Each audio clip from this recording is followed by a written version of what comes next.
Boa noite a todos. Não sei se vocês ouviram a Sandra, eu aqui não chegou o áudio dela. Eu agradeço imensamente o convite do Grupo de Estudos Francisco Cândido Xavier. Hoje o nosso tema é projeto de vida.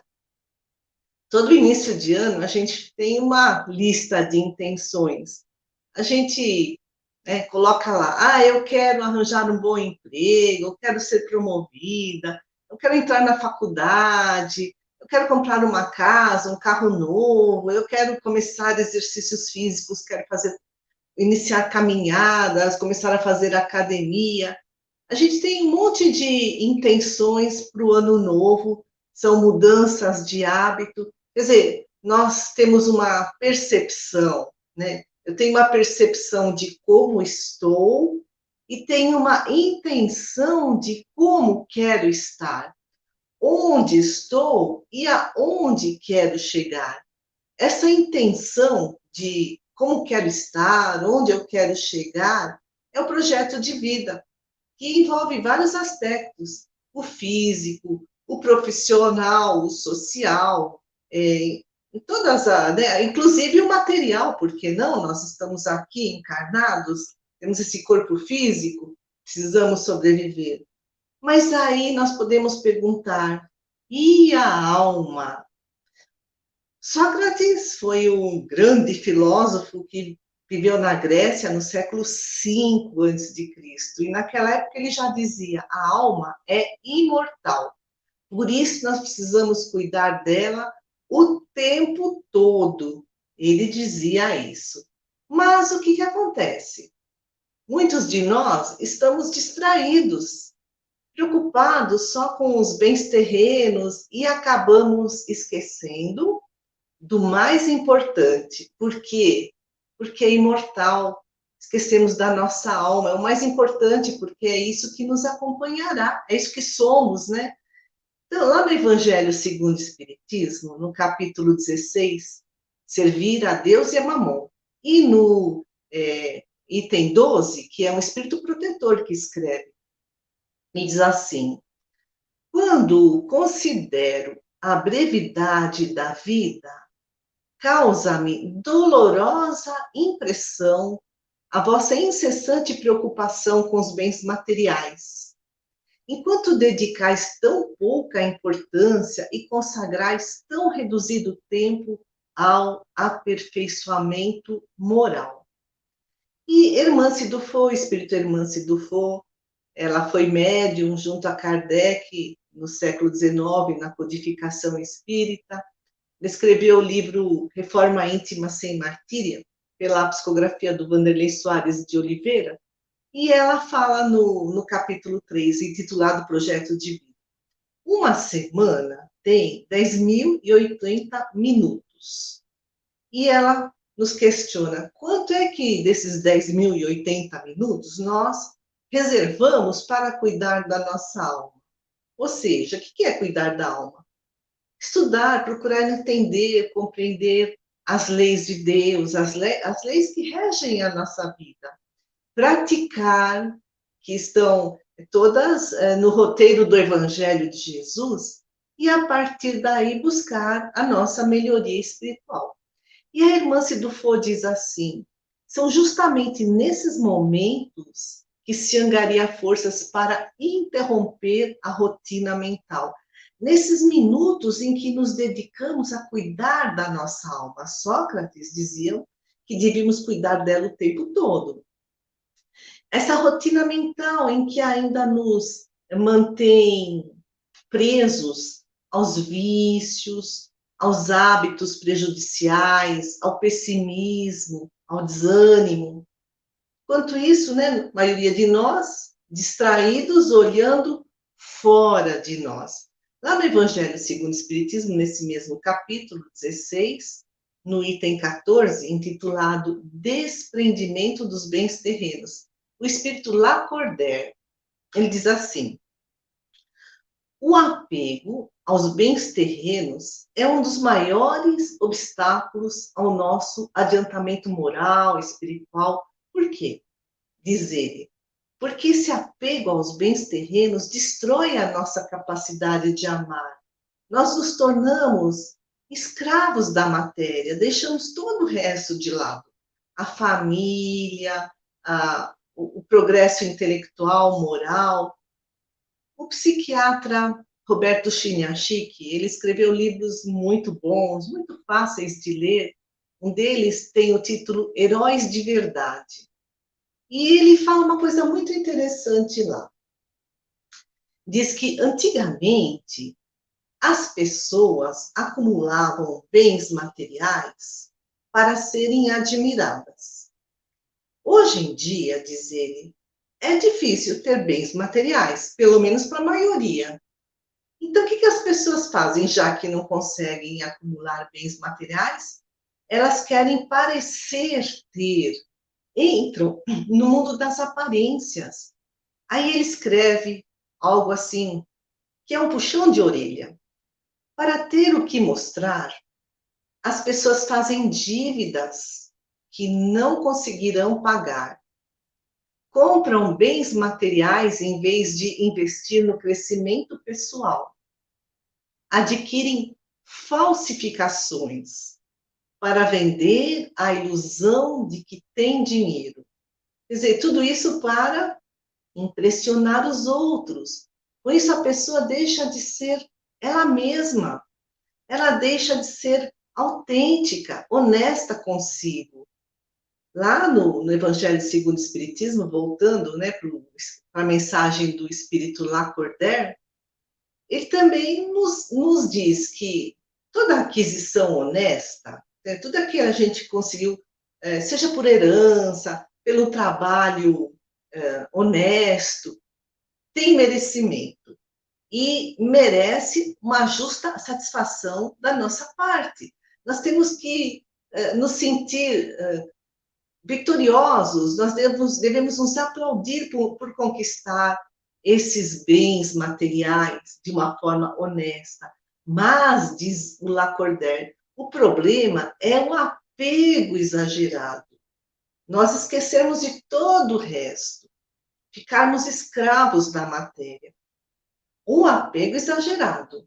Ou, no extremo oposto, o esbanjamento irresponsável dos bens materiais. É o filho pródigo da parábola de Jesus, que recebeu a herança de seu pai e saiu gastando pelo mundo. Então, diz o Lacordaire, os bens materiais são empréstimos de Deus. Por isso, precisam ser bem administrados. Nós vamos ter que responder por eles quando chegarmos do lado de lá. E também Fenelon, o Espírito Fenelon, lá no Evangelho segundo o Espiritismo, diz que as grandes fortunas têm uma missão, deveriam ter uma missão nobre, que é espalhar a beneficência, a filantropia, gerar empregos. E o Lacordaire diz assim: devemos passar sem a fortuna quando não a temos. Devemos saber empregá-la utilmente quando a recebemos e saber sacrificá-la quando necessário. Nesse mesmo aspecto, tem o Berto Roden, ele foi filósofo, teólogo, foi educador brasileiro, e ele escreveu que na humanidade existem 3 níveis de consciência nas pessoas. Tem aquele que ele denomina profano. O objetivo dele é só acumular bens materiais. O místico, diz ele, é aquele que rejeita, que despreza, que esbanja os bens materiais. Aí a gente vê, né, lá no Evangelho segundo o Espiritismo, nem o apego do profano, nem a irresponsabilidade do que o Berto Roden denomina místico. Mas, diz ele, o terceiro nível é aquele que tem uma visão cósmica. Ele já sabe que os bens materiais servem para a sua evolução espiritual. E ele usa esses bens materiais para o progresso individual e coletivo. Então, como é que nós vamos superar os nossos apegos? e os nossos medos de perder. Entendendo, os bens terrenos são temporários, a gente tem uma segurança de que tudo isso traz, né, conforto, bem-estar, traz, mas essa segurança é uma sensação ilusória, porque a gente não sabe se amanhã ainda continuará tendo tudo isso. Quantas fortunas se perdem de um dia para o outro, e mesmo quando nós desencarnarmos, nós não levaremos nada para o lado de lá. Nós só levaremos as verdadeiras propriedades. Aquilo que conquistamos em virtudes, em conhecimentos nobres, e são essas verdadeiras propriedades que nos levam à conquista da verdadeira felicidade, que é estar bem consigo, estar bem com os outros, estar bem com a vida, ou seja, construir o reino de Deus em nossos corações. Então, nós estamos falando de projeto de vida, né? Diante de tudo isso, nosso projeto de vida, se formos realmente inteligentes, nós iremos planejar para 2021, para os próximos anos, para as próximas décadas, para as próximas encarnações, e também pensando no plano espiritual quando desencarnarmos. A Cora Coralina, grande poetisa brasileira, ela escreveu: o que vale na vida não é o ponto de partida, e sim a caminhada. E semeando, no fim terás o que colher. Semear coisas boas, para preparar esse lugar bom no plano espiritual. E tem aquela historinha que muitos de nós já ouvimos, que o homem rico, muito egoísta, muito ganancioso, morreu e foi para o plano espiritual. E o anjo o recebeu. E o levou assim por alamedas lindas, arborizadas, cheia de. Essas alamedas estavam cheias de casas muito bonitas. E esse homem perguntou para o anjo: Nossa, que casa linda, quem mora aqui? Ah, é o seu motorista, que morreu no ano passado. E aí eles viram outra casa, mais bonita ainda. E nossa, quem mora aqui? A sua cozinheira, que morreu uns anos atrás. E esse homem tão avaro, ele pensou: nossa, se a casa dos meus empregados é tão bonita, a minha deve ser um palácio. E aí eles foram andando, e a estrada foi ficando cada vez mais feia, esburacada, sem árvores, sem flores, e chegaram num barraco. E o anjo falou assim: essa é sua casa. E o homem pergunta: mas como? Como é que vocês construíram só um barraco para mim? Vocês têm condições de construir algo melhor? E o anjo lhe responde: aqui nós construímos com o material que vocês mandam. Então, é assim, o nosso estado moral, né, nosso grau de evolução, é que determina a nossa vibração, a vibração do nosso espírito, do nosso perispírito. Nós somos energia e os espíritos se unem por afinidade vibratória e acabam construindo planos, mundos espirituais, né? Mais ou menos felizes. Mas isso não é castigo de Deus. É tudo de acordo com a lei de causa e efeito. Tem um médico chamado Dr. George Ritchie, e ele escreveu um livro chamado Voltar do Amanhã. Não é espírita, não. Mas ele escreveu que ele só pensava nas conquistas terrenas, no prestígio, no dinheiro, na fama, e ele teve uma experiência de quase morte. Quer dizer, ele sofreu um acidente e foi considerado clinicamente morto, só que ele foi para o plano espiritual inferior, e lá ele viu muito sofrimento. Ele viu pessoas assim, homens de negócio, que estavam perambulando por corredores solitários. Eles chamavam e ninguém respondia. Ele levou um susto. E quando ele voltou, porque ele foi, digamos, entre aspas, né, ressuscitado, né? Ele foi revivido pela medicina, diante desse aprendizado, ele refez o seu plano de vida. Ele que era muito apegado aos bens terrenos, ele se tornou um médico extremamente caridoso, escreve ele no seu livro. E a irmã Sidufo fala que não é fácil renovar essa nossa personalidade, que durante milênios esteve apegada aos bens materiais, à busca de vantagens pessoais, cheia de orgulho, cheia de egoísmo. E o nosso futuro, né, vai ser feliz ou infeliz, vai depender da plantação que a gente faz hoje, das obras boas ou más que estamos plantando. Então, vale a pena o esforço, a persistência na nossa reforma íntima, a renúncia ao apego exagerado dos bens terrenos, né? Bens terrenos, riqueza, poder, fama, prestígio.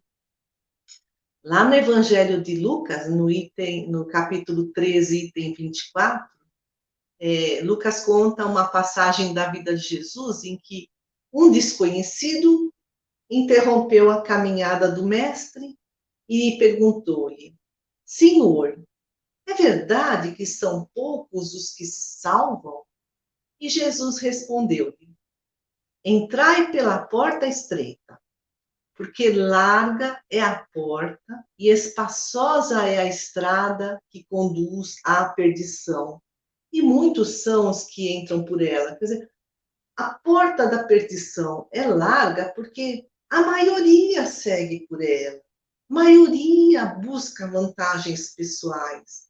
A maioria segue a lei do menor esforço, deixar a vida levar, sem responsabilidade, ou não assumindo a responsabilidade pelos próprios atos. Tem aquela história da Alice no País das Maravilhas, que também é bem conhecida, escrita por Lewis Carroll, que a Alice está perdida e ela vê um gato. E ela pergunta para o gato assim: pode me dizer qual caminho devo tomar? E o gato responde: isso depende do lugar para onde você quer ir. Alice diz: eu não sei para onde ir. E o gato responde: então, se você não sabe para onde ir, qualquer caminho serve. Então, em vez disso, nós precisamos buscar ter lucidez, protagonismo, quer dizer, tomar as rédeas do nosso destino, saber onde queremos chegar, né? Onde queremos chegar é a nossa intenção, é o nosso projeto de vida. E a partir daí definir quais passos dar. Isso tudo é o mesmo que ampliar a consciência. Se a nossa consciência tem uma abertura muito pequena, eu não sei o que eu quero, não sei o que eu faço da minha vida, não sei para onde vou, não sei o que eu quero escolher. Significa que a nossa visão de mundo é muito limitada. E aí a gente acaba, por consequência, vivendo também uma vida limitada. Então, a evoluir, amadurecer, é ampliar a consciência. Irmã Sidufo fala, reformar-se é tomar consciência de si mesmo. É um encontro consigo. É conhecer o eu real, o verdadeiro ser. E desiludir-se do eu ideal, aquilo que eu quero mostrar para os outros, aquilo que eu acho que sou e não sou, aquilo que é o ter, o parecer, como diz o Roberto Chiniachik. O André Luiz fala no livro Mundo Maior, na psicografia de Chico Xavier, da casa mental, que é o nosso psiquismo. Quem explica é Calderaro, o mentor, ele fala para André Luiz. O nosso psiquismo, a nossa casa mental, tem 3 níveis: o porão, o térreo e o primeiro andar. No porão está o inconsciente, os instintos, os impulsos, os automatismos, os hábitos. É do inconsciente que afloram as nossas emoções, é onde tudo fica arquivado de todas as encarnações. Representa o nosso passado. Até a psicologia traz a figura do iceberg, que A pontinha do iceberg é que fica fora do nível do mar, é o nosso consciente. A maior parte do iceberg, digamos, o 90%, é o inconsciente, e todos os estudiosos dizem que é o inconsciente que nos dirige. Então, o nosso caminho é esse: ampliar a consciência, transformar esse inconsciente, essa parte imensa do iceberg, em consciência, mas isso vai levar milênios e milênios. Bom, esse é o porão, é o inconsciente. Aí a casa mental tem o térreo, onde está o nosso consciente, os nossos pensamentos, a nossa memória, é o aqui e agora. É onde agem o nosso esforço, a nossa vontade, as nossas obras, onde está a nossa plantação. Representa o nosso presente. E o primeiro andar? O primeiro andar é o superconsciente, segundo Calderaro, né, escrito por André Luiz, é onde estão os nossos ideais, os propósitos nobres, as metas a serem alcançadas, ou seja, nossos projetos de vida, representa o nosso futuro.